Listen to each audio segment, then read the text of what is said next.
படத்துல வந்து ஃபஸ்ட்டு பார்த்துக்கிட்டோம்னா தல தான். தல வந்து பல வருடங்களுக்கு பிறகு வராரு. அதுவும் இல்லாம தல ஏற்கனவே நல்லா தான் நடிப்பாப்புல. அதுக்கெல்லாம் வந்து பார்த்துக்கிட்டிங்கன்னா, வில்லன், வரலாறு, அப்புறம் அதுக்கு முன்னாடி வின்டேஜ்லேயும் எல்லா படத்துலையும் நல்லா தான் நடிச்சிருப்பாப்புல.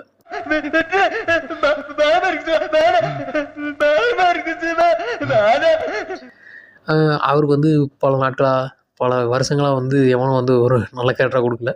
விஸ்வாசத்துல கூட பார்த்தீங்கன்னா, கிளைமேக்ஸ்லாம் பயங்கரமா நடிச்சிருப்பாரு. அதே மாரி இதெல்லாம் வந்து ஒரு ஹாஸ்பிட்டல் சீன்லாம் நல்லா நடிச்சிருந்தாரு.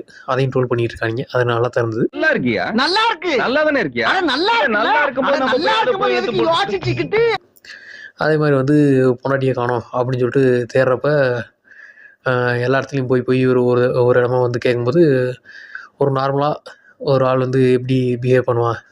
இந்த மாரி தான் நடிக்கிறக்கு தலைக்கு புடிச்சிருக்குன்னு நெனைக்கிறேன். அதனால தான் அவரு இத்தன நாளா இந்த மாரி எவனும் ஒரு கதையோட வரமாட்டேங்கிறான். எவனோ ஒரு இளிச்சவா பையன் மாட்டுவான்.